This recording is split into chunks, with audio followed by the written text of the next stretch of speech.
Assalamu alaikum. So what are the etiquettes of wudu in Islam? So today we're going to listen to a short audio book from Al-Hamid Al-Ghazali, Hujjat to Islam, the proof of Islam, because Imam Ghazali was the one for the Muslim Ummah who destroyed all the philosophers who had crept in to the nation of Islam amongst the Greeks and the Persians when Islam came and it conquered the Byzantine and the Persian Empire. So he is called Hujjat to Islam, the argument of Islam. And here he is a practitioner and an Imam of the Shafi'i Mathab. So when Imam Ghazali explains the wudu, it's from the perspective of Imam Nawawi, who's also a mujtahid in the Shafi'i Mathab, Imam Rafa'i, Ibn Katheer, Imam Bayhaqi, Ibn Hajjar Asqalani, and all the other Shafi'i mujtahidun, and Shafi'i ulama, and Shafi'i Imams. This is their perspective on the wudu, and it's a very strong perspective because it's been carried by about 20 to 25% of the ummah from now all the way back into the time of the Prophet Islam. So inshallah, let's listen and let's see what is the sunnahs and the etiquettes of wudu. Assalamu alaikum. The etiquette of ablution. Having cleaned yourself after relieving yourself, do not neglect to use a toothstick, for it purifies the mouth and pleases the Lord and displeases Satan. A prayer before which one has used a toothstick is better than 70 prayers without having used the toothstick. Bayhaqi. It is related said, "Were I not from Abu Huraira, radiallahu an, that the messenger of Allah afraid that I would cause hardship on my community, I would have ordered them to use the toothstick before every prayer." Bukhari, Muslim. It is also related that he, Sav, said, "I was commanded to use the toothstick until I feared it would be obligated on me." Ahmad. Then sit for the ablution facing the direction of the prayer, in a raised place so that the water does not splash on you. Say, "In the name of Allah, the Merciful, the Compassionate. O my Lord, I take refuge in you from the incitements of devils, and I seek your protection, O my Lord, from their being present with me." Quran 23, 97, 98. Then wash your hands 3 times before dipping them in the wash basin. As you do so, say, "O my Lord, truly I beg of you good portents and blessing, and I seek refuge in you from bad portents and loss." Then make the intention of lifting the state of impurity or of fulfilling the requirements to be able to pray. You must make the intention before washing your face. Without this intention, the ablution is not valid. Then take a handful of water and rinse your mouth 3 times, making fasting sure the water reaches the back of your mouth, except if you are, in which case exercise caution. Then say, "O my Lord, help me with the reading of your book and much remembrance of you, and establish me in strength with the word that stands firm in the life of this world and in the hereafter." Quran 14:27. Then take a handful of water for your nose, draw it in, and blow out the mucus from your nose.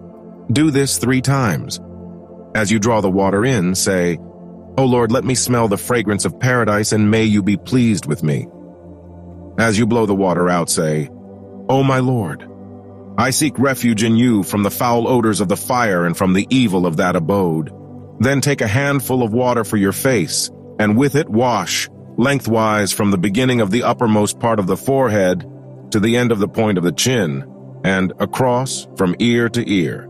Make the water reach the temples, the point from which women are accustomed to moving their hair, the part between the top of the ear and the corner of the temple, that is, the portion that constitutes part of the face. Make the water reach the 4 places where hair grows, the eyebrows, the mustache, the eyelashes, and the cheeks, that is, what lies in front of the ears from the beginning of the beard. The water must also reach the roots of the hair of a thin beard, though not a thick beard.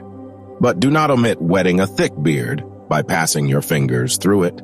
As you wash your face, say, "O my Lord, make radiant my face with your light on the day."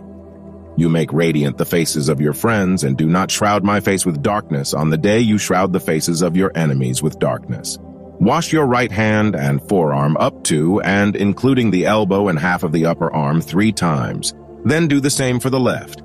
For the adornment in paradise encompasses the places touched in ablution. As you wash the right arm, say, "O Allah, give me my book of deeds in my right hand and judge me with leniency."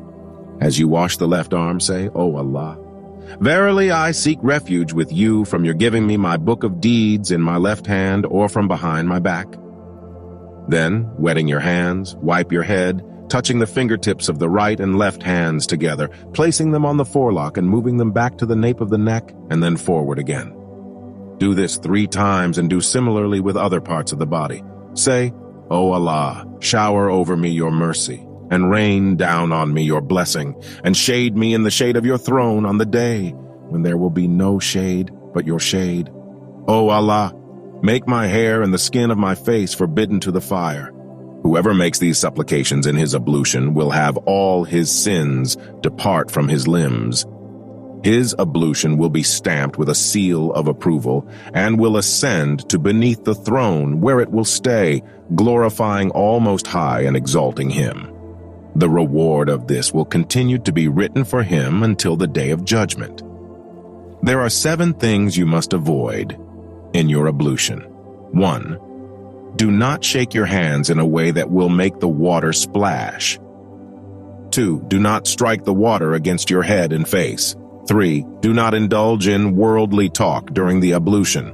4. Do not wash any limb more than 3 times. 5. Do not pour more water over yourself than necessary simply out of mere doubt. For there is a devil called Walhan who mocks and plays with those who are given to obsessive doubt. 6. Do not perform your ablution with water that has been sitting in the sun. 7. Or with water from copper vessels. These 7 things are disliked in the ablution. A narration states that if a person remembers Allah Most High in his ablution, Allah purifies his whole body, and if a person does not remember Allah, only the parts of him that the water reaches are purified. So this was the wudu according to Imam Hujjatu Islam Al-Ghazali, the great Shafi'i Mujtahid and the great Sufi saint, and the destroyer of all the practitioners of philosophy and their false philosophical arguments from the Shafi'i Mathab. So inshallah, we ask Allah subhanahu wa ta'ala tawfiq to practice upon those things which will benefit us and save us from the things that have no benefit. Assalamu alaikum.